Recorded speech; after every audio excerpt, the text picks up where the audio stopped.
You're listening to The Outcue, a 21 News journalist perspective on a top news story.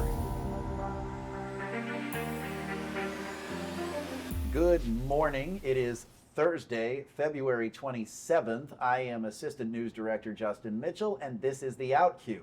Why morning? Because we are changing when we drop these, and so you will get them now on Thursday mornings beginning at 5 a.m. More on that at the end of this. But right now, what I want to talk about is over the past 2 weeks, we've been doing a series of stories, Watchdog stories, on JobsOhio. Now, this is probably an agency you've heard of, and it's probably not an agency you've given a lot of thought to. They're the agency that helps create jobs for Ohio, right? It's right there in the name. What could be possibly interesting or noteworthy about that other than are they investing in my area? Well, the answer is there's a lot that you should care about. So we're going to unpack some of that today, and with me is Ben, the reporter on all of these stories, which is Kaitlyn McCarthy. So Kaitlyn, the past 2 weeks we've done a 4-part Watchdog series. This is not the first time you've reported on JobsOhio, so I want to start with the background. Why are we doing so much on this agency that would seem to be fairly non-controversial? What's the issue? I mean, so they use money that is state liquor profits. This is money that used to go into the general fund, which now is being taken to JobsOhio. So in essence, that's taxpayer money. And even so, how JobsOhio is set up is that they are, this nonprofit that is doing these business deals behind closed doors.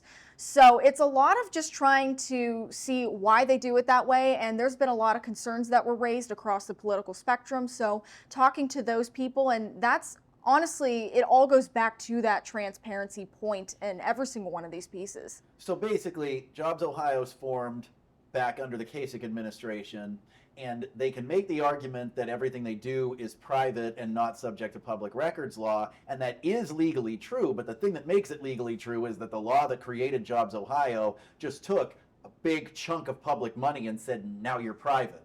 So it's still you paying for it, it's still money that if JobsOhio didn't exist would have been in the state budget, and so therefore there's an argument to be made that the people have some right to know what's being done with their money on their behalf.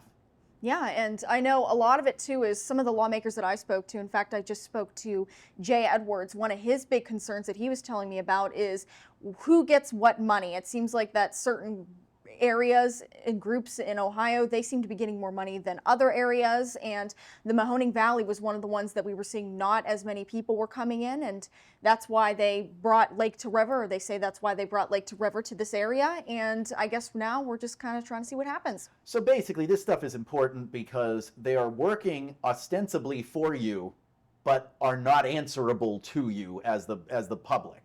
And if you have questions about the work that they are doing on your behalf as a citizen, probably you're not going to get that answered. You'll get some things answered. I mean, they do put some information on their website, but the big thing is, how do they make their decisions, and how do you know that special favors aren't being done, there aren't conflicts of interest, or that your area isn't getting completely left behind? So this started back over the summer when you did a story on the West Warren project. And that actually came about after we started wondering what they were going to do, if anything, to help downtown Youngstown after the Realty building explosion. And we were getting answers that indicated that that's kind of not what they do, even though you can point to what appear to be similar examples in other parts of the state, and not getting a lot of answers as to why. But in the course of looking into that, you discover this investment made by JobsOhio through Lake to River for the West Warren project. So talk about why that was enlightening and why we decided that it involved a story then and something we needed to look into the future. Well, yeah, the regional partners that make up, these different, they have board members that make up these different regional partners, and they're business owners, they're people in the area. So Lake to River has someone on there, his name is Charles George, but he's also involved with the West Warren project. So we were just kind of raising those questions on, is there a potential conflict of interest at that point, because he is both on the board and he is also someone on the project. But when I talked to JobsOhio about this, they said that they have, this conflict of interest policy to make sure that people are not, giving money to their own projects. But of course, that is also an entire process that is in the dark. So there's really no verifying that. And correct me if I'm wrong, but the structure, as I understand it, as best as it's been explained, is JobsOhio awards the money. The regional partners try to identify projects they think need money and advocate to JobsOhio why they should get it. Exactly. They actually have two different purposes. So Lake to River in our area, they find those exact areas on where that money should be going. And then they kind of tell that to JobsOhio, and then JobsOhio ultimately makes that decision. So here's Charles George, chairman of the board of Lake to River. And we are being told that Lake to River decided independently of him that his project was worth a $2.5 million, $2.5 or $3.5 million investment. I think it was $2.5. $2.5 million investment from JobsOhio, and they advocate for it. But trust us, he had nothing to do with it. Inherent in that, of course, is he's the chairman of the board of Lake to River, so even if he didn't have anything to do with it, we're also being asked to believe that the people who work beneath him felt no pressure to make the boss happy. And maybe they did, maybe they didn't, but the point is that these are the kinds of things that, this is why transparency exists. This is why we ask these questions. And one other thing I'm going to point out on that before we get into these stories here is because they have different visions and different job descriptions,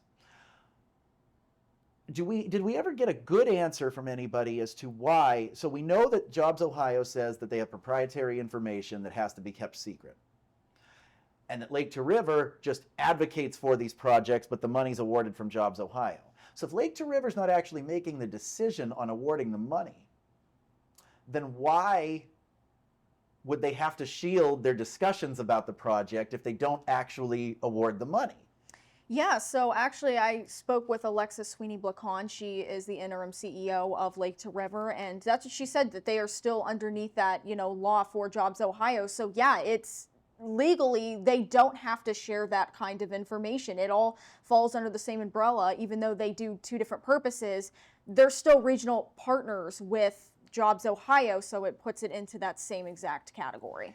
Now, what's their reason for why they have to keep this stuff secret? Because that's important, and we have to be fair here. And they do give a reason that you could debate whether it's a good reason or not, but it makes sense. It sounds like it makes sense. Why do they say that there has to be a certain level of secrecy? Well, just to go back here for a second, I spoke to people who were for and against JobsOhio both, and the people that were for JobsOhio as well as JobsOhio themselves say that it actually gives us a competitive advantage over other people and other states. So we don't have to, disclose everything that gets to the result. Instead, their idea is let's just post the result and that'll speak for itself. And that's where their stance is on everything. So they say that, businesses don't want to put all that information out there immediately, and it actually could, bring people away, but we're trying to bring people in, and that's where they stand.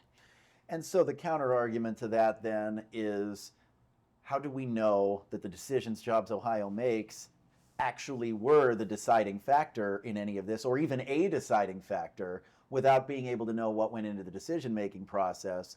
How do we know that they don't have this huge war chest of money, and they can occasionally kick a few dollars to a project to tout it as a success, even if the project was coming anyways? Mm-hmm. And so that's the transparency question, is they've got this budget here that's quite large. They just got an extension that's estimated to be worth $10 to $22 billion. So yeah, kick a few $100,000 here or $1 million or $2 million there, and it sounds like it's big money, but it's not necessarily big money for their budget, and they won't show any proof that the project depended on it. Well, that's exactly it. That's the entire thing, I think, of all four of the pieces that we did, is kind of that same exact lack of transparency that they have, and it's raising questions. In fact, there's been a couple times where we actually just wrote in questions because there's no other better way to explain it than to actually ask the questions. I mean, there's just a lot that's unanswered, and I think these stories ultimately just lay that out. What is still unanswered? What are we still looking into? But there is no way to know for sure unless everything was out there. Absolutely. So let's get into those stories then. The first one was not so much a deep dive piece as an event that happened that set off the rest of these stories, which is Jobs Ohio, whose mission runs through, well, it was set to run through the late 2030s. Forgive me, I forget the exact year. Was it 2038? Oh, yeah, I think it is 2038. More than 10 years from now. Mm-hmm.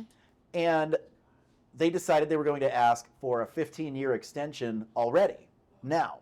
Now, their reasoning for that is similar to their reasoning for the secrecy, is that it's a competitive advantage. They need to be able to work with a company from the beginning to the end, and sometimes these long-term deals go 10 years out. And so that makes sense. But they go to the Ohio Controlling Board and talk about that, what happened in story one. So, I mean, also, I think to just back it up here a little bit, too, I mean, the Attorney General, Dave Yost, he even was asking for a little bit of different change of terms because originally they had to put money forward to have their contract start. And they were saying that this new extension was ultimately the same exact contract, but it wasn't because it left out, I think it was $1.7 billion that they had to put out on their own. And he was asking, if Yost was asking pretty much if they would be able to do more, to kind of show that they are going to be, good use of that money. And they didn't. They still took it to the controlling board and it was passed. There were two people that opposed it, and that was pretty much history. It passed with barely any opposition. And Dave Yost has long had questions about Jobs Ohio, particularly how much he could have access to. He wanted to look at their books, and this goes back to their very founding. His position originally, at least, was, look, private or not, it is all stemming from what was public money, and we should be able to treat it like public money. And they have steadfastly said, absolutely not, it's not public money. Yost's tone has changed somewhat. He wanted a better deal than what he maybe got. But he really sings their praises now, and he really doesn't raise the questions the way he did even 10 years ago. Absolutely. When I talked to him, he actually made that very clear that he's like, I love the things that Jobs Ohio's done. I think they've shown that they are, very good for our state. But at the same time, he did have that concern about that contract being different. But other than that, everything else in that conversation was ultimately not anything against Jobs Ohio. His entire tone is different from what it was originally. Now, when you were because you went to Columbus for the controlling board meeting, and obviously we have questions for Jobs Ohio. Now, we've had questions for them before, and in fact, their spokesperson had previously told us, I'm not answering these transparency questions anymore. Moving forward, I'm always here for you, but we've been over this ground. I'm not doing it anymore. Well, he might mean that, he might not mean that, but as a journalist, we got to ask every time we're doing a story. So that spokesperson was in the room, and you tried to track him down. Now, he didn't necessarily run from you. It was a point where he had to leave the room. Yes. But then you tried to reach him on the phone. So what happened there? Yeah, so after the meeting, because I saw that he was not coming back into that room like I was hoping, pretty much when I went and talked to him on the phone or tried to talk to him on the phone, he kept putting me to voicemail, and also I was sending some texts. But then on my email, I got a message, and it was a statement that was written out from Jobs Ohio that was saying how excited they were about this extension moving forward. And so then I asked again if there would be any way we'd be able to do an interview via email, and did another call and didn't hear anything for about a day. And then he sends in a more extended kind of press release. Is it probably a press release? It looked like a news release to me, yeah. Yeah, so he sent more of that and said that we weren't going to answer any other questions, and we even asked again, and nothing. And we were very clear at that point, listen, there are a series of stories coming up. We're talking to lots of people who've been critical of Jobs Ohio. We want you to have a fair opportunity to respond to every one of their criticisms. Am I to take this statement as the only comment you will give? You will not answer anything else. And if so, you need to understand we are only using the portions of the statement that are germane to the questions that people are raising in these stories. Mm-hmm. It's not going to be used in its entirety if it's not relevant to what we're reporting. And this is your chance. So you can't come to us afterwards and say we weren't fair to you, because I want your answers to every criticism there's ever been. And we had an understanding, correct? That's right. Use the statement as you wish. Yeah, he didn't even say that. He just said, when I mentioned that question, he said, thank you, Kaitlyn, and that was it. And that was it. And we haven't heard from him as these have aired either, so he seems to be holding to that. So in the second story, we get into murkier territory because this is where we looked at the relationship between undeniably public figures and their relationship with JobsOhio, and that's the Western Reserve Port Authority. Not as much the Columbiana Port Authority, because while they do have some public money, it's not in their operating budget. They get grants sometimes, but they're at least less public than most port authorities. So we'll focus primarily for the purposes of this discussion on Western Reserve, where Anthony Trevena and, like I said, to a lesser extent, Penny Traina from Columbiana Port Authority are on the board of Lake to River. So going back to before any of these aired, back to last summer, I had tried to get some basic information from them. I said, listen, I know Lake to River doesn't have to give us things like their conflict of interest policy. There's a policy on their website, but I mean how it's enforced and if they've had any referrals or waivers for this, what the bylaws are, meeting minutes, and a big thing would be, you know, any correspondence that has to do with the public work that they are doing with this private group. And they were flatly denied. And my point to them was, listen, if Lake to River is not a public entity, but if you're paid by the taxpayer, you're attending these board meetings during work hours, you're using your public work email, and you've acknowledged you have things like the foundational documents to Lake to River. You know, sources have told me there are 2 documents, and one of which they've released, but one of which they will not, and we've still not been able to get it. And I'm told that there are things in it that the public has every reason to want to know about, but we don't know what those things are, and we're still fighting to try and get them. But the Port Authority position is the work with Lake to River is entirely in their private capacity, and none of this is public. So talk about that story. Yeah, I mean, so they did that. I talked to Anthony Trevena, and that's what he said. He does this as Anthony Trevena, not as head of the Port Authority. Kind of raised another question on, is there, you know, any kind of potential conflict of interest?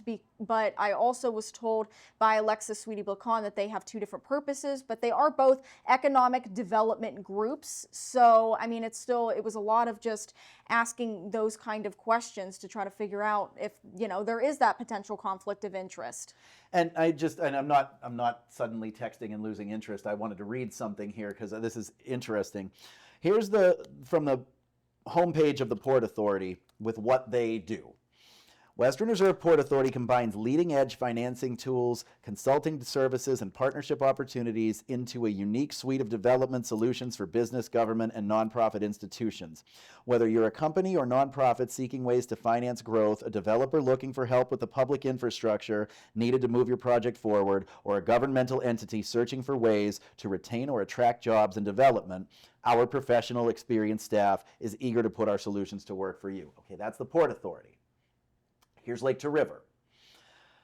Lake to River is committed to priming our region for sustainable growth by enhancing infrastructure and readying sites for future investments. Our focus on site readiness ensures that businesses have the foundation they need to thrive, driving economic prosperity and job creation. Now, there's a lot of economic kind of PR speak there, but those sound like very similar missions. So our question was, if your work privately with them is different from your work publicly, or if it's the same, the taxpayers are paying you to take a side gig here. So how are you not answerable to what you're doing on the taxpayer's dollar? So what did Trevena have to say about that? Because Traina, again, referred us to their lawyer, but also pointed out that they are less of a public entity. I mean, oh, that's complicated because, I mean, he did kind of cite the fact that he didn't have to give that information by putting out, he read, it was like some kind of... He read the law. Yeah, he read Ohio Revised Code that said that, you know, you don't have to put out proprietary information from nonprofits, and went on to that, and that was kind of why he said that he didn't have to put that information out.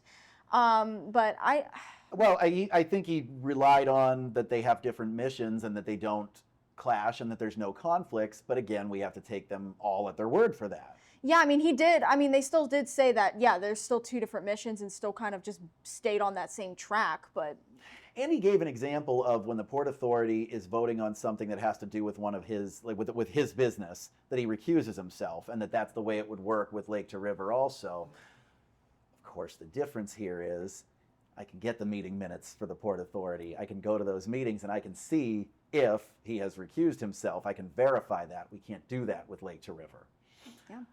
So that leads us into, and there's a point I want to get back to on the Port Authority, and I will, because the law that he read is important, and I actually am going to read it out loud, and there's another question that I still have that I want to raise. But moving on to the third story, which is basically exploring, does it work? So they're saying why they have to do it this way, and they're touting their successes.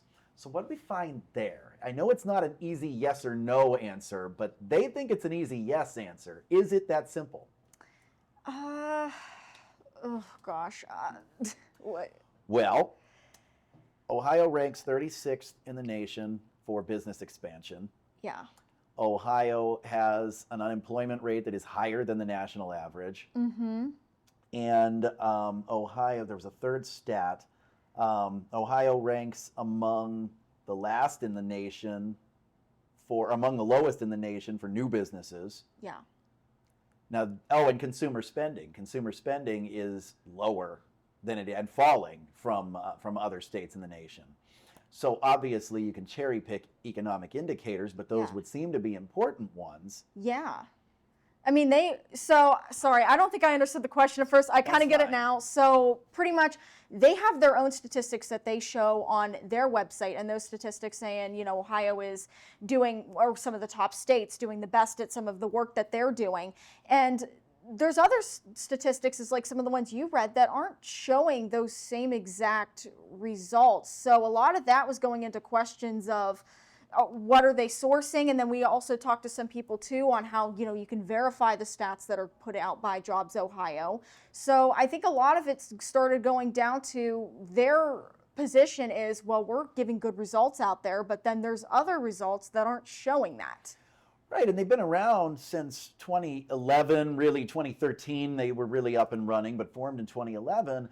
So I recognize those stats that I just named were all negative stats, but that's in us wanting them to reconcile that, which they aren't willing to do. They just have their own stats, which are also cherry-picked, but they're cherry-picked to show things working well, and we have to take them at their word for it. That's what it all comes down to, is there anything that they put out there that's really verifiable, or do you have to largely take them at their word for it? Yeah, and exactly. That's just kind of like I was mentioning in the beginning. Everything goes back to that transparency point, and that is one example of where you can't verify that information until there is, you know, complete transparency with JobsOhio, but the law does not make that something they have to do.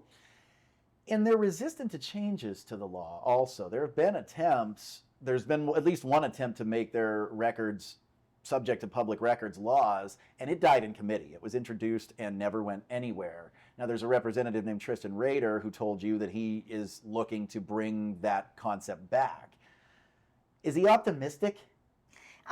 He didn't really show if he was super optimistic about it or not. I know that he said that he's going to keep trying and keep going. So, I mean, I guess that would show some optimism to a certain extent on it. But honestly, I think a lot of it goes down to there's also still this continued support across the political spectrum as well. And as long as they have that, it's going to be difficult for anything to change or any kind of legislation to pass. And that's bipartisan. That gets us into our last story that we are airing, well, we will have aired last night, which is that the politics behind this make it very difficult to change. And that's really for three reasons. Republicans like their mission. It's really in line with a pro-business kind of, what's the expression that they like to use? Move at the speed of business. Yeah. They like that. That's bread and butter for that party. But Democrats like it too, because a lot of these projects are located where there's a workforce, which means population centers, and the demographics are such where Ohio might be a red state, but a lot of cities have Democratic leadership, and everybody's happy to have a project come. They don't want to ask a lot of questions. Who looks a gift horse in the mouth? And then there's money. So talk about that, because that's the more complicated element of this. Yeah, so I mean, as I said, I talked to Representative former Representative Jay Edwards, and he was telling me too that there's a lot of support, of course, among the political spectrum, but it also kind of goes down to a little bit more than that, because these people that are in the legislature, they're getting support from JobsOhio, or at least some of them, and they're really wanting to get that money from JobsOhio, making this a little bit more complicated. If they're going to speak up against them, there, is this potential fear of, am I going to lose out on funding? Am I not going to get as much in my area? And that's pretty much what the last piece lays out, are those questions too, on is there any, potential conflicts of interest on that as well? So there's really, there's a catch-22 here, whereas if you're in an area that is getting a lot of things from JobsOhio, why would you question that?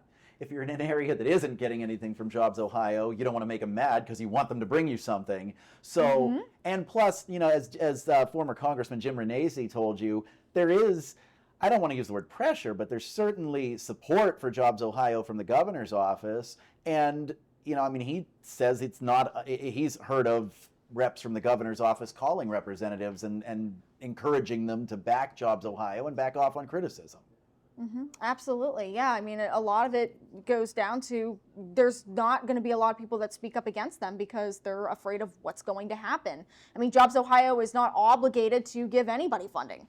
They can pick those projects as they want, and because of lack of transparency, we don't know why they're picking them. We don't know who they're picking, to be honest, not until it goes out to everybody. So until we do, I mean, they're going to have that fear. And when you couple that with the fact that a lot of the people who are the business people behind projects, they're connected. They're connected. They've got money often. They're connected politically. We mentioned Charles George. Charles George has given tens of thousands of dollars to Mike DeWine, Mike DeWine's son Pat on the Supreme Court, at least 10 grand in 2022 to John Husted, and a lot of money to other politicians too. So that's not saying there's any sort of a quid pro quo here, but it is saying that the politicians who like JobsOhio, whose re-elections are funded by people who have something to gain from JobsOhio, and there's just sort of a circle of wealth here. And that's not to say there's anything wrong with that. It is to say that there's a reason for why questions should be able to be answered so that the people of the state of Ohio and the Mahoning Valley can know that this really is all on the up and up. So we don't know that it's not. We simply don't know, and we're not allowed to know. Yeah, I think all four of these parts have multiple questions that are outlined in them, but also they're just one big question of all. I mean, what are their intentions? What are they doing? I mean, during that time where, you don't know what's going on, it's all of that transparency concerns all coming back, and that's pretty much what I've noticed has been the theme in every single one of these pieces we've done, even before this four-part series that we've done. Yes, I would agree. I think that's a good way to characterize it. I think that these have been stories that lay out reasons why it's reasonable to ask questions, and then explaining that we're still not able to get answers, and that should concern you as a citizen of Ohio, not because there's anything wrong happening, but because you have a right to this information. So, I mean, I want to wrap up. There's a lot of other stuff we could get into here, and we could go for a long time. And in terms of news coverage, I'm sure there will be lots of other stories on this topic. This is just concluding a specific four-part series. It doesn't mean that we're done covering what JobsOhio does or doesn't do. But can you think of anything that's a big glaring question that we haven't gotten into in these pieces that you still are, that's nagging at you, that you really want to find a way to get an answer to? Yeah, why, I mean, the big question of why is there still no transparency in the group, but I mean, also, I would be curious to know actually if there were these actual potential conflicts of interest, if there were any. But like I said, these are all questions that I have and that I've already laid out that I'm never going to get the answer to unless they make stuff more public. For me, I'm still stuck on the Port Authority, I'll be honest with you. Yeah. This, and the reason for that is because, and I said I'd get back to this, I want to read the actual section of the law that is being cited by, I mean, Anthony Trevino read this to you in his interview, in your interview with him, when you asked him why they can't share this information, and he cited this section from, this is not the law that created JobsOhio, this is a law that governs port authorities. And he said, quote, Financial and proprietary information, including trade secrets, submitted by or on behalf of an employer to a port authority or to a nonprofit corporation engaged by contract to provide economic development services for a port authority in connection with the relocation, location, expansion, improvement, or preservation of the business of that employer is not a public record. So that's the argument for why he can't share proprietary information. But what's nagging at me is we didn't ask him for proprietary information. We asked for bylaws, we asked for conflict of interest policies, we asked for meeting minutes, we asked for the foundational documents that I referred to that existed, these studies that created Lake to River. And none of those fall under any section of that law that I just read to you from. So what bothers me is why they can't do what is routinely done for public records, which is this is a public record, but there's something that's proprietary, sensitive, or not public, so we do a one-line redaction. Sometimes we get police reports that have whole pages redacted because of various sensitive things. But what they can't do is tell me I can't have the police report. But in effect, that's what the port authorities are doing here. They're saying you cannot have any of this. And I guess my question here then is what would stop any public entity from bulletproofing themselves from public records by simply adding a proprietary sentence to everything they do? Couldn't it be the same proprietary sentence? Let's just make it let's just put it in their email signature, right? And then nothing's a public record? That cannot be the spirit of the law. And I don't think I'm going to get a better answer from the Port Authority. I want a better legal answer. I want a better scholarly answer, and maybe a better argument to go back to them for, because the answer seems satisfactory in the moment, but when you study that law, it is not satisfactory. Yeah, and I mean, I think they're also going to point back to the JobsOhio law. That you have to remember, that's where this is also a complicated situation. They're going to be like, well, even so, we can't release this because of the law that says that all JobsOhio records are private, and they're going to throw that back, and it's going to go in that same circle. And I think that creates one law versus another, and I don't know where that leads, but I don't know that we should be done trying to push for that information, and for that very reason. I think that if I was asking Alexa Sweeney-Blacon for it, she'd have a legal argument for why she doesn't have to give it to me. But when I'm asking a public official in their public capacity to give me their public emails and simply redact the proprietary part, I'm not a lawyer, but I don't know what leg there is to stand on there. And I know his lawyers say that there is a leg to stand on.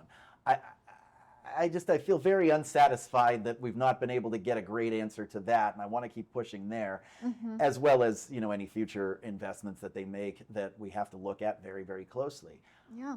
I'm also curious about some of the accounting firms that sometimes give JobsOhio awards for things like transparency, because I haven't looked deeply into them, and I don't know who's connected to who and how legitimate they are or are not. I don't know that they're not. I just simply want to look into them. So those are a couple off the top of my head. Absolutely. Anything else you want to add? What have you learned through all of this? Because this started in the summer with something where, even trying to explain it took me days to wrap my head around everything we needed to look into, then explain it to the other managers, and then bring you in. So from 0 to 60 here, how much have you learned? It's not even just about, it is about JobsOhio, all the stories have, but this is such a complicated story to, be putting on the air, but I think it really boils down to, it is so important to know where your taxpayer money is being used, because obviously in this situation, this creates a unique one because they aren't public with anything, but we're, with these state liquor profits that used to go to the general fund now going to JobsOhio. It really just continues raising those questions, and I really think that I learned a lot of these questions aren't going to be answered until something changes. Right, absolutely. And the people have a right to know, and powerful people don't necessarily get the benefit of the doubt. That's why we have public records laws. So that's all I've got for today, but I do want a bit of a programming note. So as I mentioned earlier, We're releasing this Thursday morning at 5 a.m. And that is the time that these podcasts are going to be released moving forward.